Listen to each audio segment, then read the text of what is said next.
amigos, bienvenidos una vez más a nuestro canal NeoCert Chile, un espacio para ti de aprendizaje donde puedes conocer sobre temas como medicina funcional, nutrición funcional y todo lo relacionado con estilo de vida saludable, para que puedas lograr tu mejor versión. En el día de hoy vamos a continuar con esta sección de entrevistas y este personaje de hoy es alguien muy querido por todos. Él es Ricardo Chávez, también conocido como Pollo Fit en nuestras redes sociales. ¿Qué tal? ¿Cómo están? Bienvenido, Pollo. Gracias por la invitación. Oye, te manejas muy bien con las cámaras. Ay, que tú me has enseñado bastante. Buenísimo. Bien, hoy día estamos aquí con el Pollo para hablar de un tema que me imagino que a ustedes les gusta mucho y que conocen, que nosotros aplicamos acá en NeoCert desde hace mucho tiempo, que es el estilo de alimentación Low Carb High Fat o LCHF. Así que vamos a empezar primero conociéndote un poquitito más, para quienes no están muy familiarizados contigo, que creo que es poca gente. Y me gustaría, Pollo, que le cuentes a la gente a qué te dedicas, cómo llegaste a lo que haces, cómo te pegaste el salto de la preparación física, ahora esto tan integral que tú además nos muestras en tus redes sociales. Y bueno, yo estudié, toda la vida me gustó el deporte, yo jugué fútbol semiprofesional, yo llegué hasta los 17 años, jugué una época en la Católica, y después estuve en el Colo-Colo, en la época que estuvo Mirko Josic acá hace rato, yo tengo 46 años, y cuando llegó la etapa de la universidad, yo me acuerdo que de chico, antes de los entrenamientos, en el colegio, 14, 15 años, yo salía a trotar en las mañanas, me levantaba a las 6 de la mañana, salía a correr, me mandé a hacer unas pesas con estos tarros de leche, con cemento, claro, y me gustaba entrenarme porque sabía que podía correr más rápido, resistir más, saltar más, etc. Y cuando llegó la época de dar la proaptitud en esa época, quedé en educación física, la verdad que no me llamaba cero la atención, y quedé en Concepción. Yo nací en Concepción igual que tú, me vine a los 12 años a Santiago y después volví a la universidad. Y recién en el tercer año como que me encanté con el tema del rendimiento y dije, no, esto es lo que yo quiero hacer, quiero dedicarme a esto, no a clases de colegio, nunca me gustó. Y después de eso me fui el verano del 99, me fui a Cuba a estudiar trabajos de fuerza para distintos deportes. Volví, me puse a trabajar en gimnasio, pero el gimnasio estaba muy relacionado con el bodybuilding gringo y el músculo, claro, por el músculo, y la verdad que no me gustaba mucho. Y se abre un gimnasio el año 2000 que se llamaba Science, que era como relacionado al alto rendimiento, que parte del staff estaba Carlos Cardemil y otra serie de gente ahí, que era como la competencia de MET, pero más focalizado al tema del entrenamiento. Voy a trabajar con ellos, tuve un año, me encantó, yo quería seguir estudiando y justo aparece un tema en un diario de que una persona X necesitaba un preparador físico, que tuviera tiempo para viajar, etc. Me meto a trabajar con esta familia, que era una familia muy reconocida en Chile, y tuve la suerte de que este personaje era súper potente intelectualmente, le encantaba el estudio, le encantaba leer, le encantaba la salud. En esa época pesaba 120 kilos, pero él quería revertir esto. Y viajaba mucho por todo el mundo, y dentro de todos esos viajes él iba siempre a la Clínica Mayo. Y estando en la Clínica Mayo, yo me acuerdo el año 2003 creo que fue, me compro un libro, el Dieta Atkins, y me pongo a leer esta cuestión y yo dije, ¿qué onda? O sea, yo venía del mundo del carbo, yo me ponía a las 3 de la mañana en la universidad, carbo no hay músculo, claro, ponía el despertador para comer una olla de arroz a las 3 de la mañana, después me iba a caminar a las 6:30 pensando que estaba en ayuno para quemar la grasa, entonces era... Bueno, como todos nos enseñaron, claro, de alguna otra manera. Y también en ese libro hablan sobre la dieta cetogénica en epilepsia refractaria, y que había sido en la Clínica Mayo, como el doctor Wilder, la primera vez que empiezan como a investigar, y ya con este nombre. Y bueno, a él lo conocía, entonces le dije, oiga, veamos si podemos ver los laboratorios, que nos expliquen algo. Y como íbamos todos los años, empezamos cada vez que íbamos nos contactábamos con algún doctor, a él le interesó el tema, empezó de a poco a practicar ayuno. Yo lo conocí con 120 kilos y él terminó con 82 kilos. Wow. Comía bajo carbo, había muchas veces que comía muchas cochinadas, pero básicamente era como ondulatorio. Una persona ya mayor, él murió con 89 años. En mi vida personal lo empecé a implementar, pero era como de lunes a viernes comía bajo carbo y el fin de semana arriba de las mesas. Como mucha gente lo hace, claro, empezando, eso es bien típico. ¿Y qué es lo que me pasaba? Que era yo siempre he sido muy cuadrado para todo. Entonces, claro, yo me programaba el fin de semana. Entonces decía, ya, yo el fin de semana quiero tomar pisco sour, quiero tomar champaña, quiero comer pizza y quiero comer helado. Entonces decía, ya, el día el sábado voy a hacer tal cosa, el día domingo voy a hacer esta otra. Pero el domingo yo terminaba mi desorden con un helado de postre. Y claro, yo hacía la restricción, pero era el día lunes y martes y yo seguía tiritando. Porque mi cerebro se quería más azúcar, miércoles, jueves más o menos, y el viernes de nuevo se activaba porque sabía que venía el estímulo nuevamente.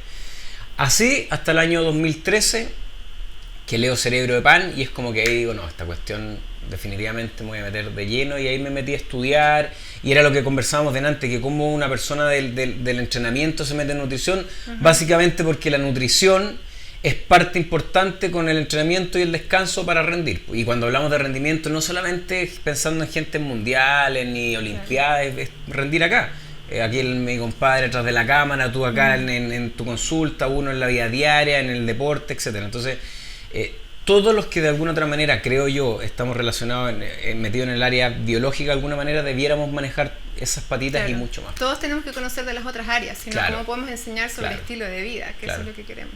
Ya, vamos de lleno al tema de hoy entonces. Me gustaría que le pudieses explicar a la gente, definir un poco qué es lo que es el estilo de alimentación low carb, high fat. Básicamente es comer, meternos a la boca, todo alimento que ojalá nos genere niveles altos de azúcar en sangre, porque lo que tenemos que entender es que el alimento, además de nutrientes, genera señales. Entonces lo que nosotros estamos buscando es que no haya niveles altos de glucosa en sangre, ¿no es cierto?, azúcar. Esto va a mandar una señal en que la insulina, una hormona, va a estar deprimida o disminuida, y va a generar otras señales, otras hormonas contrarreguladoras que lo que van a hacer es empezar a movilizar la grasa que tenemos almacenada, ojalá no ser tan técnico, perdonen, que se llaman triglicéridos, que esto se descompone, y empezamos a movilizar ácidos grasos, ¿no es cierto?, grasa, por eso bajan de peso, y se produce una serie de señales que al final nuestro hígado va a producir los cuerpos cetónicos, por eso se llama dieta cetogénica, y que básicamente lo que estamos haciendo es mejorar esta flexibilidad metabólica, porque nosotros como especie estamos adaptados para funcionar muy bien con glucosa y también funcionar muy bien con ácido graso, con cetona. Lo que pasa es que las últimas 2 o 3 generaciones nos hemos pasado a quemar solamente glucosa. Sí. Y ya se sabe por estudios en animales, ya se está viendo en humanos, en que cuando hay presencia de estos cuerpos cetónicos se generan una serie de señales que básicamente nuestro entorno está mejor para tener una mejor expresión de genes. Nos oxidamos menos, envejecemos menos, funcionamos mejor, con menos comida, y una serie de situaciones que básicamente nos están llevando a manejar un Tesla en vez de un petrolero. Perfecto. En los dos vamos a llegar a Concepción, pero en uno contaminamos más que en otro. Perfecto. Entonces, para dejar como puntos bien claros, para empezar, el ser humano puede depender de más de un combustible. Y eso ya es lo novedoso, y en el fondo lo que es distinto a lo que pensábamos antes. Por eso tanta gente está o desconoce un poco o está un poco en contra de esto, porque pensaba que solamente la energía la sacábamos de los carbohidratos. Claro. O sea, punto uno, eso no es así. Y por otro lado, entonces la alimentación low carb, high fat nos va a mantener niveles hormonales estables, lo cual es mucho más saludable por diferentes razones, porque baja la inflamación, baja la oxidación y además mejora la composición corporal porque torna al cuerpo a manejar más las grasas como combustible, ¿cierto? Claro. Ahora, el otro punto importante de aclarar son los tipos de low carb, por decirlo, porque de repente la gente confunde de que la cetogénica es la única opción low carb que hay, y en realidad es la versión más estricta del espectro low carb. ¿Puedes explicarnos un poquitito de eso? Tú siempre, a mí me gusta porque tú en tus exposiciones siempre hablas de lo mismo.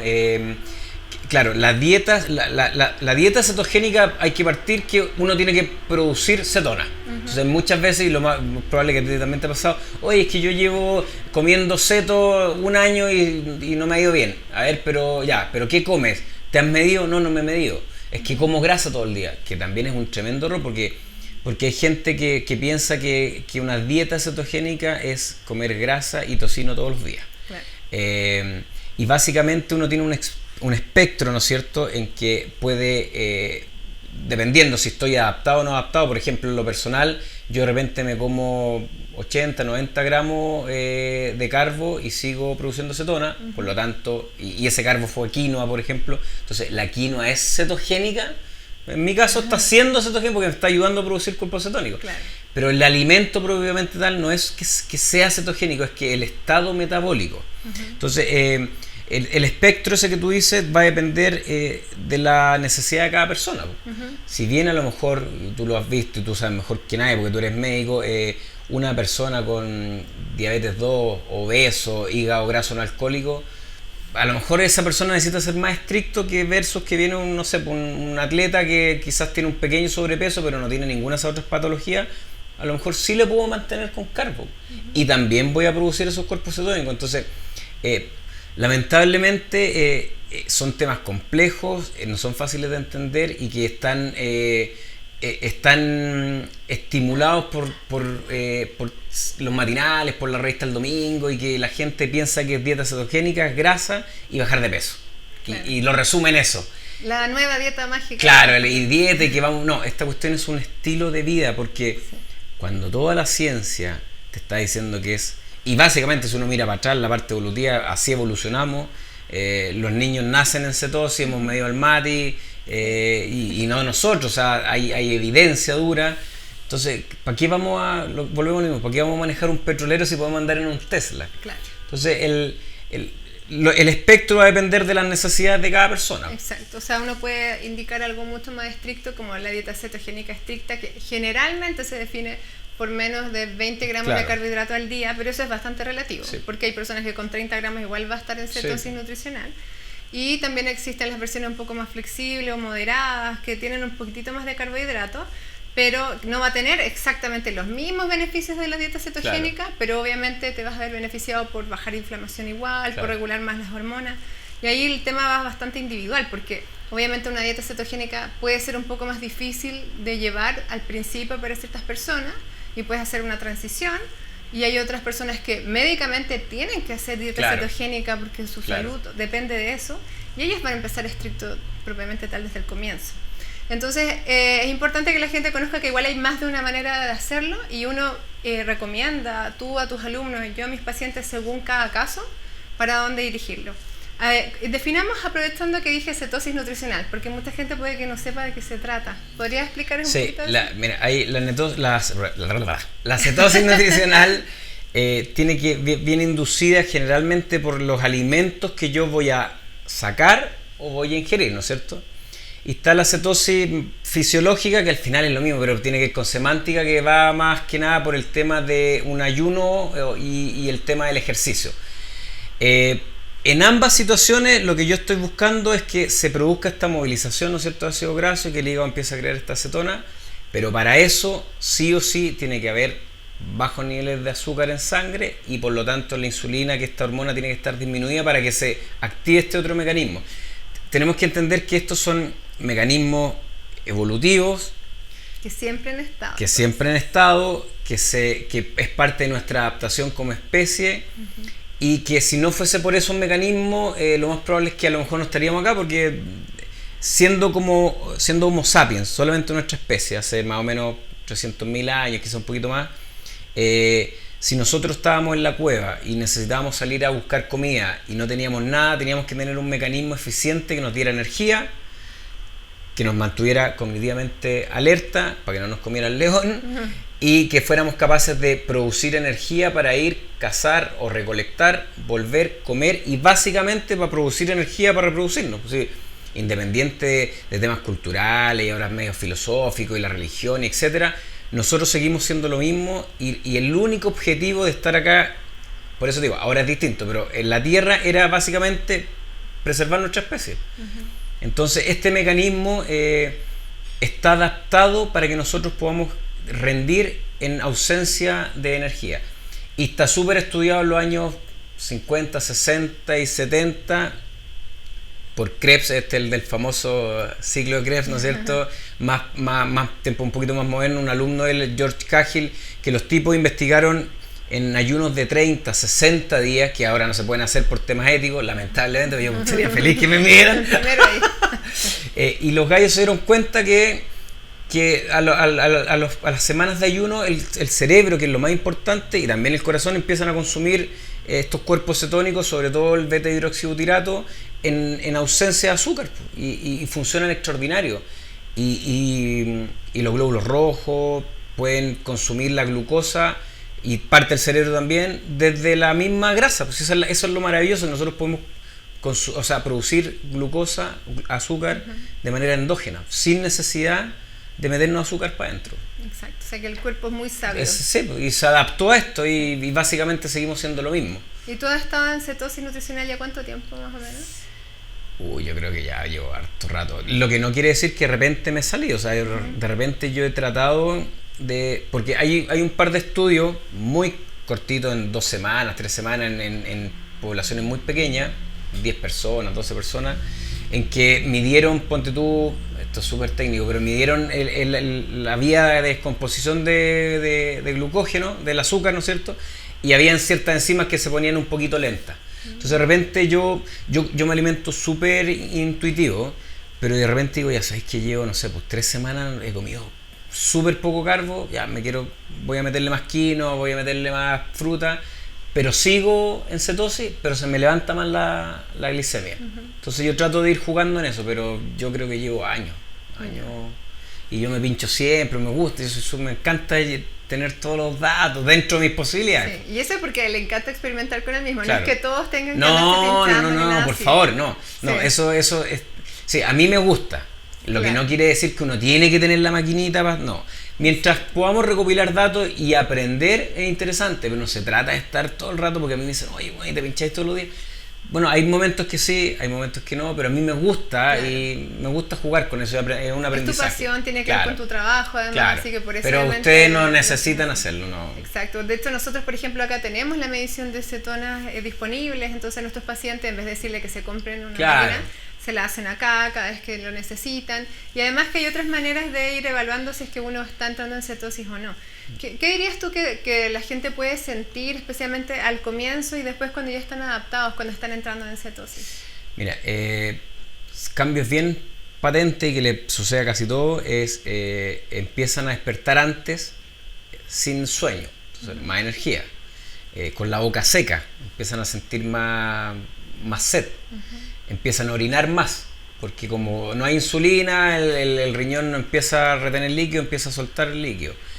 Lo que siempre se escucha, que todo el mundo repite, el keto flu, ¿no es cierto? La gripe. La gripe, que básicamente es que uno empieza a eliminar más electrolitos y puede ser que dentro de esa eliminación uno se empieza a sentir un poquito débil, un poco taquicardia, por el tema del magnesio, el sodio, tienen que ver con el sistema nervioso central, la contracción muscular. Puede ser en algunas personas que empiezan a sentir el gusto medio metálico, significa que la cetona, ¿no es cierto?, la están eliminando. Van a orinar mucho más. Y la ansiedad y el hambre, pues eso es fundamental. O sea, empezáis más o menos como los 20 días, si lo están haciendo bien, y la gente se sorprende, no tengo hambre. Sí. Es que te va a pasar, pues no tenías hambre, y llega un momento que uno empieza a comer. Siempre es importante la parte hedónica, el placer y entretenido comer, pero empieza uno a comer de repente a veces hasta sin hambre. A mí me ha pasado también con alumnos que de repente es como que ya, delante hablaba con una alumna, mañana sí o sí necesito que comas 3 veces, aunque sean comidas chiquititas, pero quiero que te hagas 3 comidas en un espacio de 4 horas, cada 4 horas, o sea, básicamente lo que nos enseñan, ¿no es cierto? Desayuno en la mañana temprano, almuerzo y tarde. Porque llega un momento en que empezáis a comer mucho menos, entonces uno asume que, y sobre todo en mujeres, que es más complejo, que pueden empezar a haber disminuciones de, sobre todo, micronutrientes, ¿no es cierto? Sí. Entonces uno empieza como ahí pero básicamente van a sentir menos hambre, menos ansiedad, más energía, van a estar como arriba, anda todo el día uno arriba de la pelota, como más focalizado, sin necesidad de comer más, y sin ansiedad por la comida. Eso lo que decía Ryan, esa libertad, ¿no es cierto? Una libertad de yo saber y querer comer cuando yo lo decida. Exacto. Esa cuestión es increíble. Sí, yo igual lo llamo así, como libertad, porque al final no tienes que estar pensando en el snack, y si no lo tienes, el riesgo de comprarte cualquier cosa. Claro. Y eso es súper frecuente y es muy esclavizante. Yo me acuerdo, en la universidad, pero patente, en esa época que comía cada 2 horas y media, andaba con un bolso, con tupper, con arroz, y en esa época, como no había tanto poder adquisitivo, era como en 2 tarros Jurel dividido, todavía mi bolso era pasado a gaviota. Pero y estando en clase sonaban la alarma y me volvía Tenías que loco comer. porque tenía que comer porque si no iba a perder mi fuerza, iba a perder la masa muscular y carbo y me acuerdo estar todo el día hinchado. Claro, parecía un balón de esos de gas de 15 chicos y hacía un cuello. Pero yo creo que ahora debo estar en 67 kilos y en esa época ¿Y pesaba tú mides cuánto? unos 67. Yo creo que ya voy para el 66. Y bajando. Claro, en esa época pesaba 76 kilos, entonces... Pero era esclavo de la comida. Y me acuerdo exacto que llegaba diciembre y cortaba los carbos sin saber mucho el mecanismo para marcarme más. O sea, imagínate. Y las Pero- etapas de volumen. Claro, cargar y volumen cargar que era una con carbohidratos, estupidez. sí, sí. Pero bueno. O sea, como se dice, hay varias maneras de llegar a una meta, pero esa manera era mucho más Sí. inflamatoria, mucho más desgastante y mucho más esclavizante. Sí, tú puede llegar una persona ahora obesa, sobrepeso, y tú le haces una dieta restrictiva y comiendo carbo, va a bajar igual. Pero lo va a pasar y va a ser un ratito y después Claro, va a volver a... un rebote. Claro.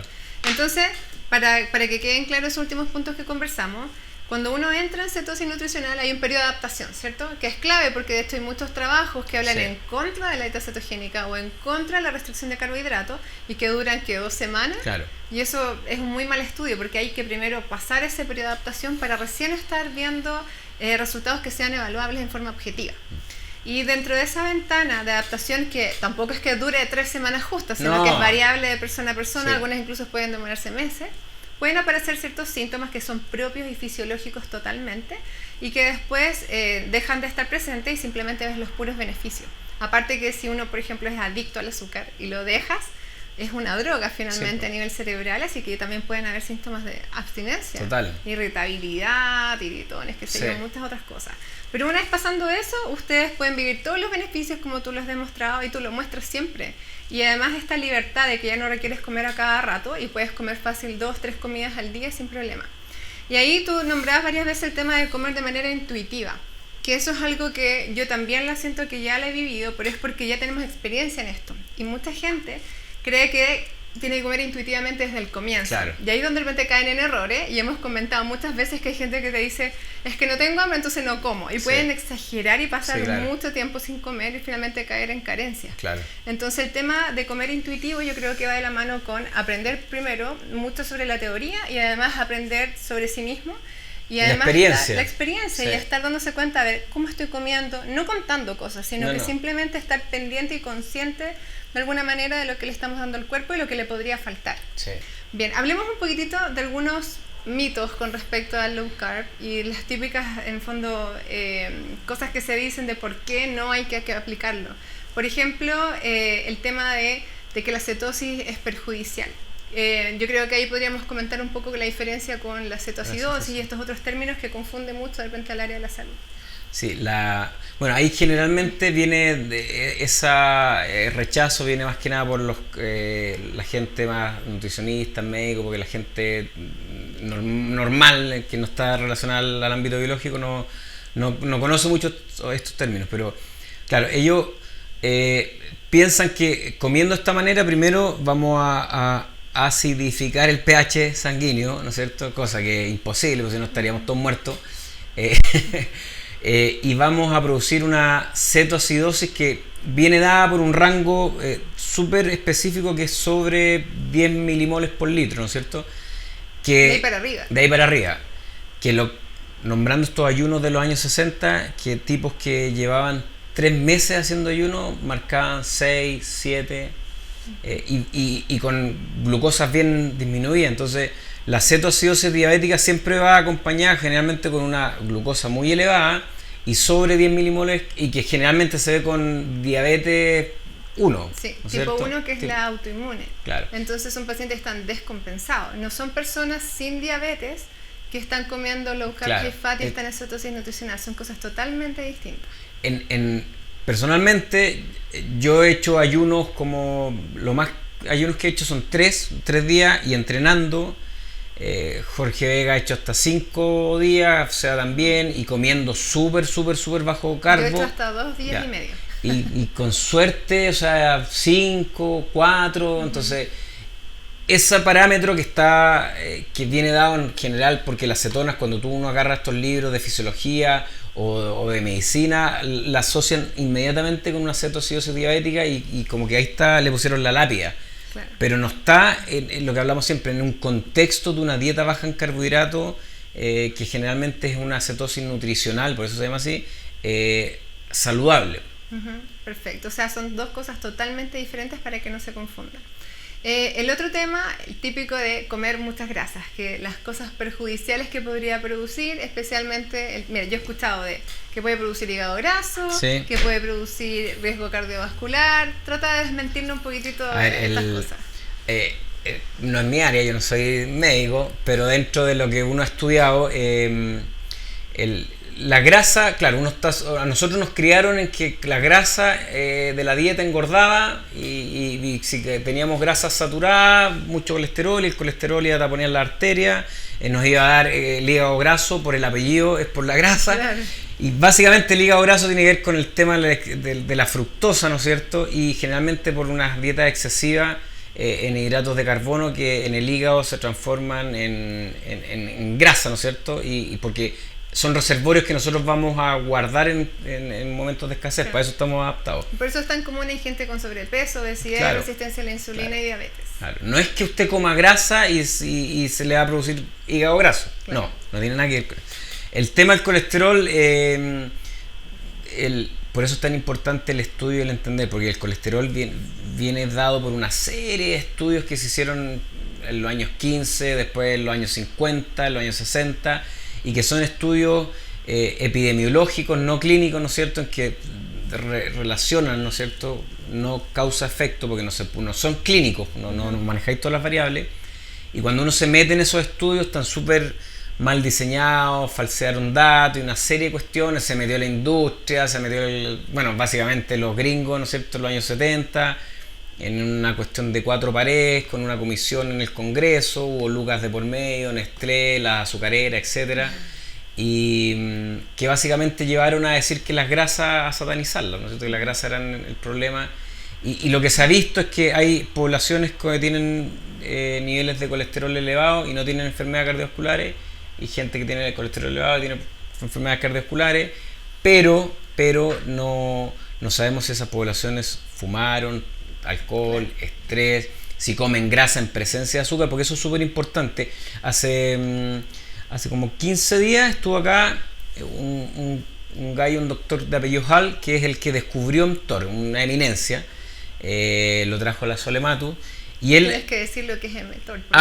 Chuta, perdón, es un sensor, resumido, es un sensor metabólico que tenemos en nuestro cuerpo. Uh-huh. Y que básicamente tiene que ver con el crecimiento o el catabolismo de ciertas proteínas, células y uh-huh.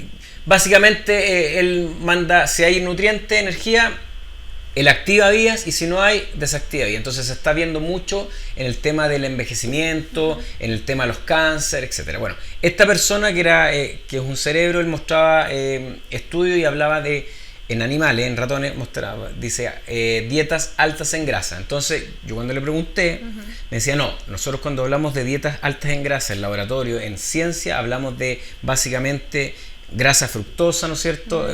Imitando un McDonald's, imitando una galleta Oreo. No es que sea, entonces, claro, cuando de repente salen los estudios, dieta alta en grasa, no, pues, hay que leer el paper, hay que leer la metodología, bueno, y todos estos estudios que relacionaron la grasa con las enfermedades, nosotros que lo hemos estudiado, nos damos cuenta que en realidad no era así, y se desconoce, y lo desconoce. Tú mismo estudiaste medicina, jamás te lo nombraron. Claro. Mucha de la gente que rechaza esto, que dice que puede producir enfermedades cardiovasculares, porque en realidad lamentablemente hablan desde la ignorancia, y yo también lo entiendo, porque no han tenido la capacidad o no han tenido a alguien que les diga, mira, lee este paper, busca. Por eso nosotros siempre tratamos de poner la evidencia y nos vamos afuera y vamos a Estados Unidos y vamos a los congresos, porque básicamente te van mostrando todo esto, que no es fácil. Ahora hay libros que uno puede empezar a leer, que ya están ¿Cuáles podrías recomendarle a la gente aprovechando? Yo hay dos científicos que, o sea, son entre periodistas y escritores científicos, que es Gary Taubes y la Nina Teicholz, la Nina Teicholz, La grasa no es como la pintan, y que es un libro que debe ser 500 páginas, que hace una investigación extraordinaria. Ella estuvo investigando casi 10 años en la relación de la empresa, los estudios estos mal diseñados, las coimas que metieron en Harvard para decir que la azúcar no era mala, sino que era la grasa. Y Gary Taubes, todos los artículos que ustedes puedan buscar en el Google de Gary Taubes, ahí después lo podemos poner para que tú lo subas. Sí. Él la analiza también, fue uno de los primeros que empezó a investigar, y tiene artículos del año 2000, un poquito antes, relacionados a este tema. Entonces, por ahí pueden empezar. Claro. Y la grasa es un contexto, porque también no se trata que voy a comer grasa y le voy a meter azúcar, por lo que decíamos. O sea, la azúcar es súper oxidativa. Sí. Y de hecho, yo por ejemplo, en algunos pacientes he visto que hay quienes están aplicando el estilo low carb high fat súper bien, muy ordenado, pero por ejemplo tuvieron un cumpleaños, tuvieron un viaje, se desordenaron mucho y justo les tocaba el control y se toman los exámenes y salen los triglicéridos elevados, sí, la insulina todavía un poco alta, y ahí es tan importante el contexto. Por eso nosotros no revisamos los exámenes por mail, nosotros lo revisamos con las personas, porque por ejemplo, si tú estás comiendo low carb, pero después igual metes una torta, metes pan, metes pizza, qué sé yo, aunque sea 1 o 2 días, claro, ese efecto es duradero en el cuerpo por unos días, y se va a ver en los exámenes. Por eso es lo que dices tú, es un estilo de vida. Sí. Pollo, lo otro que me gustaría que nos comentara es sobre esto que se habla de que en el deporte no conviene comer bajo en carbohidratos, que se puede perder musculatura. ¿Cómo nos podrías aclarar eso? Ya, mira, qué buena pregunta hiciste, porque todo depende de la cetoadaptación. No es lo mismo agarrar a una persona y tratar de que rinda cuando ha comido 25 años con carbohidratos, ¿no es cierto?, a que le hagamos una inducción en 15 días y que vaya a rendir al mes siguiente. Imposible. Todos los estudios hablan de 8 a 12 semanas, pero incluso así tenemos que entender que hay una adaptación metabólica, como yo voy a producir esta energía, y también de distintos órganos de mi cuerpo. Entonces es un tema súper complejo y tiene que ver con el tiempo. Y lo otro importante en el tema del rendimiento es que no es sin carbohidratos. Esto hay que entenderlo bien. Nosotros, cuando queremos rendir, queremos agregar motores, ¿no es cierto? Y que ojalá ese rendimiento sea al menos costo posible, o sea, la menos inflamación, que seamos capaces de recuperar. Entonces, lo que generalmente nosotros hacemos es que los adaptamos en un periodo que quizás no tengan competencia, regularizamos el tema del rendimiento, porque ya lo estoy metiendo en estrés desde el punto de vista nutricional, ¿no es cierto?, del metabolismo.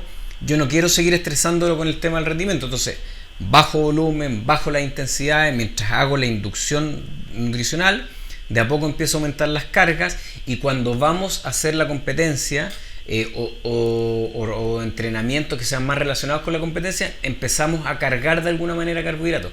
¿Cuál es la única diferencia? Que antiguamente, ¿no es cierto?, todos señalaban que habían que ser 10, 12 gramos por kilogramo de peso de carbohidrato. Quizás acá es mucho menos. O sea, nosotros tenemos alumnos, y cuando hablamos nosotros por el grupo que tenemos, ¿no es cierto? Está acá el Sea, Joaquín, etcétera, tú. Nosotros tenemos gente que puede competir a un alto rendimiento, o sea, sobre el 85, esto es medio técnico, un 90% de su capacidad máxima, y consumen 40 gramos de carbohidratos por hora, que esa cuestión es impensada. Pero ya tienen todo un proceso, es decir, son mucho más eficientes en transportar esta grasa, utilizar la grasa primero, y el glucógeno, la manera en que guardamos la glucosa, se guarda y se empieza a utilizar a medida que ya estamos cada vez consumiendo más oxígeno, ¿no es cierto? Nuestra frecuencia cardíaca está más alta. Desde el punto de vista de la masa muscular, ya se sabe que en presencia de cetonas, por lo tanto tenemos que estar cetoadaptados, se evita la descomposición de ciertos aminoácidos que son fundamentales en la síntesis proteica, en generar... Como la leucina. Claro, la leucina.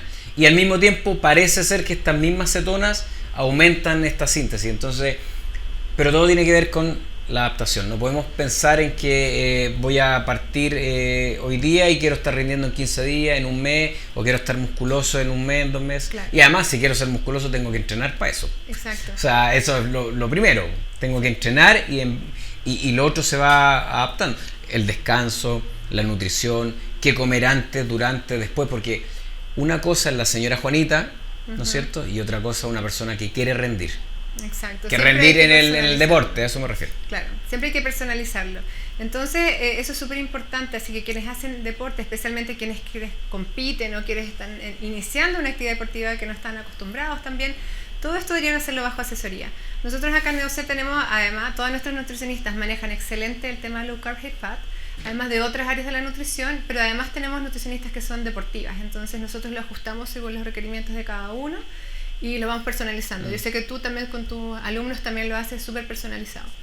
Me gustaría que le contaras a la gente un poco esto del grupo. Tú siempre nos nombras como el grupo y algunos no saben quizás de qué se trata. No es que sea un grupo de música. No. Nosotros nos une la pasión, ¿no es cierto? Que nosotros nos conocimos gracias a esto. Gracias en a un este café, tema. todavía me acuerdo. Ahí, hace algunos años atrás. Sí.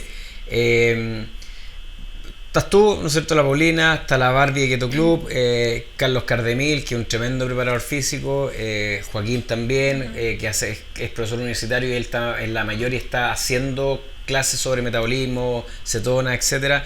Está el Seo Yarzábal y yo, y básicamente nos une la pasión y el amor por lo que hacemos y siempre tenemos chat, nos compartimos paper, oye, pasó esto con este alumno, esto, ¿qué opinas tú? Y viajamos básicamente, ahora nos vamos juntos a Los Ángeles, a un tremendo congreso que hay. Grupo, al Metabolic Health Summit a Los Ángeles. En enero estamos haciendo los Keto Talks, que es llevar a la ciencia por diferentes ciudades, ya lo hicimos en Santiago, ahora queremos hacerlo lo vamos a hacer en Concepción el 7 de marzo en el Colegio Médico. Colegio Médico, y ya pueden reservar sus entradas. Sí, en ketoclub.cl. Y básicamente es eso, nosotros tratamos de poner estos temas a disposición. Hemos tratado de todos los medios de invitar a la gente del colegio nutricionista, ya nos están escribiendo doctores, endocrinólogos y gente que queremos que se vaya extendiendo este grupo. ¿Por qué? Porque básicamente no se trata de que esto es la panacea ni que esto es la verdad, pero por lo menos discutirlo. Y como nosotros hemos tenido por diferentes situaciones un acercamiento y tenemos la posibilidad de contactarnos con esta gente que investiga afuera, nosotros somos estudiosos, es como de alguna otra manera, oye, miren esto, miren esta evidencia y conversémoslo. O sea, al final eso es lo que nos va moviendo, eso es lo que queremos. Y en nuestro sueño es que tenemos una población de 75% que está sobrepeso y obesa, y que es Chile, que creemos en una sociedad que todo funciona de alguna otra manera, que si algo le pasa al de al lado me va a afectar a mí, y queremos que tener un país y una patria linda, buena, saludable. Por lo tanto, si nosotros en espacios más pequeños estamos teniendo una muy buena evidencia, afuera también, que esto funciona, ¿por qué no lo vamos a tratar de masificar? Si al final va por ahí. Exacto. Bueno amigos, esto ha sido todo por hoy. Gracias por acompañarnos nuevamente en este video. Recuerden suscribirse a nuestro canal y activar las notificaciones para que puedan estar al tanto de nuestras publicaciones. También pueden seguirnos por nuestras redes sociales, Facebook e Instagram, y pueden visitar nuestra página web www.neocel.cl, donde en la sección Reserva tu hora ya puedes agendar tu primera evaluación médica integral, además de pedir hora con otros de nuestros profesionales. Nos vemos en el próximo video. ¡Felicidades!